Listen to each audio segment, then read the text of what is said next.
So let's go to the second time you was in the hat. The second time I was in the hat was the C&D facility war at Pelican Bay State Prison. This is when, about 5-10 years into the SHU at Pelican Bay, the Mexican Mafia was at war with itself. C facility was Tablas, Castellanos, Angel Valencia, Cuate Grajeda, and a few other brothers that formed up the nucleus of that clique, right?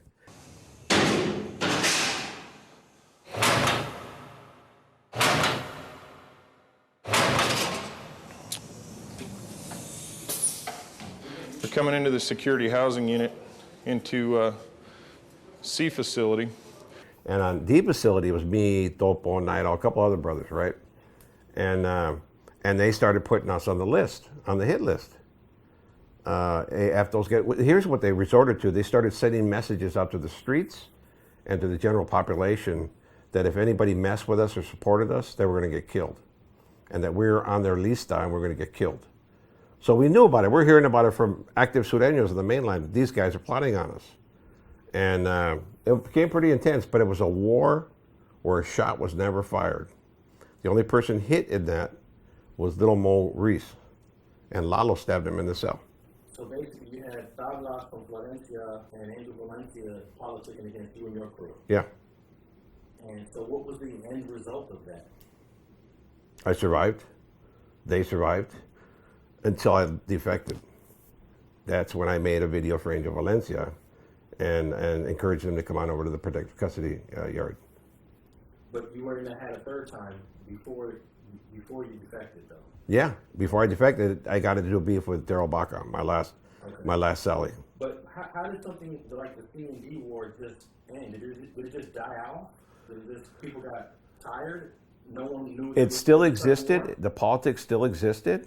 But one of the things we did during the 2000 peace talks was we had the ability to go to each cell front. Myself, Danny Boy Peña, and Jaco Padilla. In 2000, remember the riot kicked off on Pelican Bay general population. I think it was C yard or B yard. I'm not sure which yard it was. But a big riot, the historic riot jumped off. The administration gave us the opportunity to walk around the entire facility in an effort to bring about peace in the general population, because that was a huge thing to Sacramento. To the governor's office, to the director's office, and to the warden. Like having a 20-minute riot where 80 knives are found and 16 people got shot, 1 killed, is a big thing, right? Plus it was world media. So they gave us this opportunity, and during that circuit, they were going to each Cardenal cell front, each Camarada, each NF member, each AB member, each BGF. So there were 3 members of the BGF, 3 members of the AB, 3 members of the Mexican Mafia. We all made the circuit. So we were able to solidify our lista. We talked, we went to each cell door, and we discovered that Angel Valencia and Cuate Grajeda were the cause of all the dissension within the organization. Tablas hid. He ducked his head. He dodged that bullet. He should have been put on the lista because he's a horrible politicker, right? Everybody knows it. He's never done anything for the organization. He's never killed anything for the organization, yet he's King Farouk, right? In the organization. He has this massive amount of influence, and I don't understand where that came from. But weren't you there to witness when the 3 brothers from Valencia, I guess they established this thing called the 3 Kings? Yeah. Babo, and Tablas. They wielded a lot of power. Was it because they were from Valencia? Yeah, they control a territory that's well established, has a highly reticulated infrastructure, and it's well organized. Look, they have great managerial skills. You cannot take that from those guys. They have great organizational and managerial skills, and they hone that down to a finely tuned craft, right? So who's the brains behind the 3 Valencia guys that were in the organization? I know Topo was in the feds most of the time. Yeah. And of course, the 2 brothers were always in state prison. I think Tablas was the architect of the hood. I mean, it's his kites that went out in Operation F13. It's his communications. It's people going to see him. I evaluated both of their visits during those investigations as a communications analyst, and it was Tablas is the one that was espousing all the rhetoric. And Babo's visits were pretty mundane and plain. It was just him and his wife, and you never heard him talking about business. One of the few guys that didn't have diarrhea of the mouth, right? But Tablas was more overt, you know. So I would say that Tablas, being the more aggressive and intellectual of the two, was the architect of Valencia. Now, after the C&D wars at Pelican Bay, are you ever able to establish a positive relationship with any of the guys that were on the facility, or is it pretty much done for forever, I guess? By that time, I didn't trust anybody. It's the one thing I learned is that you got no friends in the organization. You know, your acquaintances. Your acquaintances that are supposed to be brothers with the power to kill each other. Okay, so let me ask you, you have a YouTube channel right now, and I'm listening to some of your wire conversations, and some of them sound like that some of these brothers do have a camaraderie.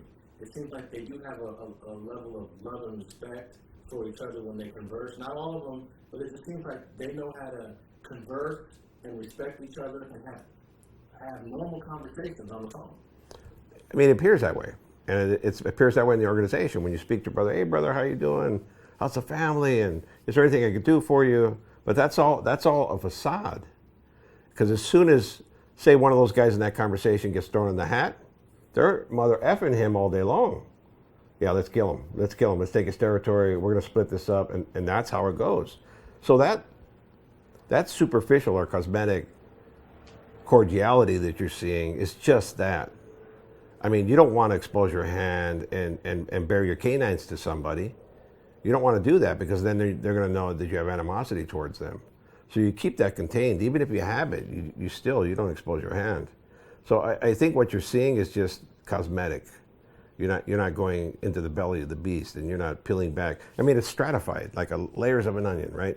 You peel back one layer and one layer and one layer. There are 1,000 layers. But once you get down to the very core, you can finally get the essence of the onion, right?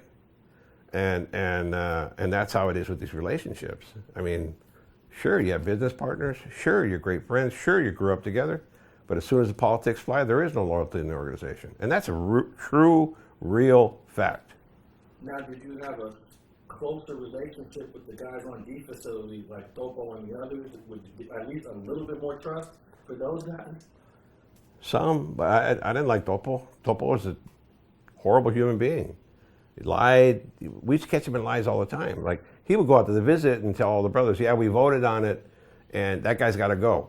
The next week, I would go to visit, and 2 or 3 brothers would tell me, hey, did you guys vote on this guy? You guys made this decision without telling us?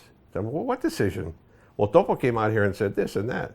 And he kept doing this over and over and over, just a habitual liar, right? So we got to the point where we began discussing killing Topo.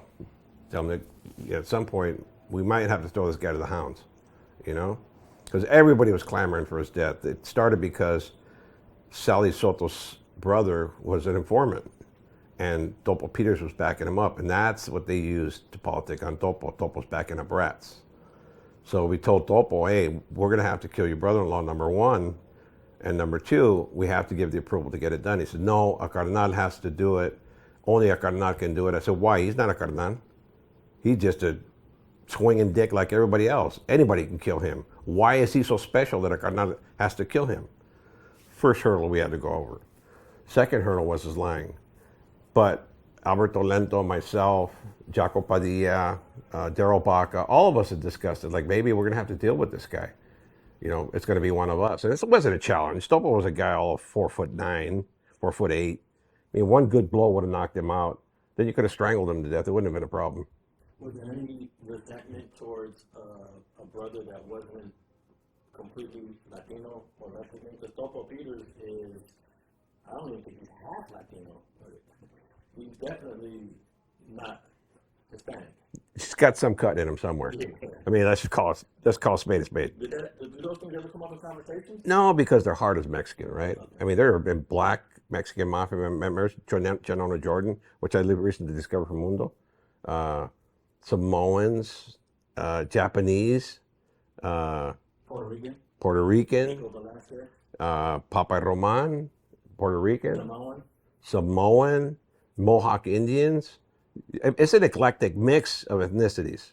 So you can't say that there's that because they're accepted for who they are, right? They've adopted the ideology. They've been immersed in the subculture. They grew up in the hood their whole life, and they're homies, right? Like you see a homie, like a Mexican from a black gang. They grew up with the homies, and everybody consider, oh, he's one of the brothers. You know, that's how it is here. So there was no animosities like that. There was in 1988, 1986, Kilroy and Bebito began calling all those brothers of mixed ethnicities the All Nations mob. They would crack on Joe and Shy and Nico and man, they're not even Mexicans. And they passed a rule, passed a short-lived rule that you had to be 100% Mexican to join the Mexican Mafia. They pushed all that elitist stuff. But that was Bebito and Kilroy who started that. Yeah, I knew Kilroy for a fact had some sort of animosity towards Joe Morgan, but I don't really know the history of that. When you were in prison, did you ever learn about any, a lot of people did not publicly dislike Joe Morgan, but some of if you spoke bad about him, you got handled. Oh yeah, you might get whacked. Yeah. That's why I never said anything. I was no dummy, you know. I was just a kid. What was Kilroy's issue with Joe Morgan? I never knew. Okay. I never knew. Like some of the stuff they never told me, and I never asked. And did you get to cross paths with Joe Morgan? Because he died in '93, so he was in there when you were in there. He was one of the guys that voted me in Folsom. In fact, one of my first encounters with the guys, I got tongue lashed by him. Me, David Galvadon, and Mariano Martinez, Chewy from Vietnamese. We started this thing called the Kitty, where we would collect commissary from everybody that went to store, and we had a big supply of commissary items and cosmetics to give to guys that came in to the SHU. It wasn't for self, gain or anything like that. It was for everybody else. But we asked this one paisa to kick in, and he went out to the yard and told Joe we're extorting him. So Joe just took this guy's word for it, and we got to the yard. He calls us all over there with Black Dan and Shy and starts yelling at us in front of everybody. How dare you use the organization to make money and blah, blah, blah, blah.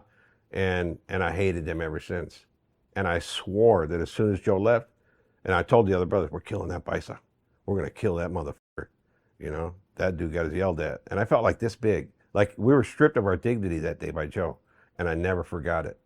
I never liked him, never agreed with him, didn't feel like he was a brother. But didn't publicly say anything about it. Hell no, I ain't no dummy. Okay. Mundo said got this phrase, like Mama didn't raise no fool. I was no fool. Yeah.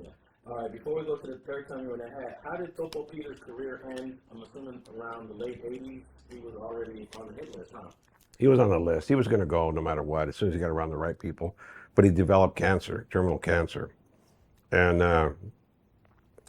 he didn't want to be released from the hospital because he was in a weakened state. I have a document where they documented that he wanted to remain in the hospital because he would get killed if he went back. So he, without going into PC, went into PC. Topo PC'd up. A lot of people don't know that, but that's the reality of it. Okay, so would you call it a medical PC? Or? Medical PC. There's no one PC is PC. Yeah. You say you wanted protection, you're PC. Okay, so